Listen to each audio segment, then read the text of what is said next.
I think the corporate purpose part of the Responsible Capitalism program is very important. It really signals that we are doing a course correction from the type of corporate theory we've had for the last 30, 40 years.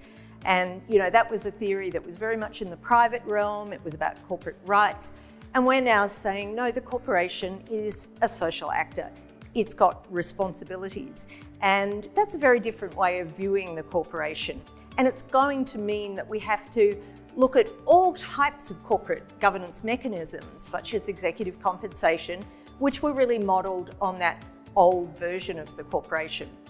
I think one of the most exciting parts of the corporate purpose aspect of the project is previously we tended just to look at how profitable corporations were.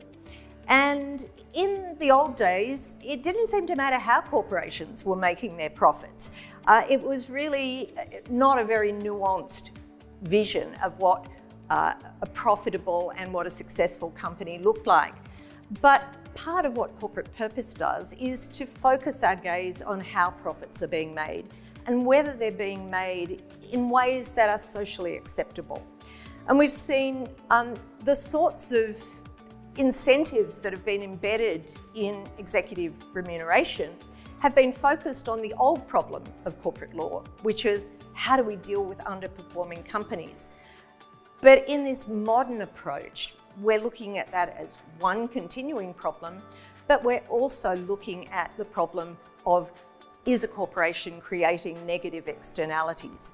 And so one of the things that the corporate purpose conceptualization is trying to do is to make corporations create positive externalities, not merely negative externalities.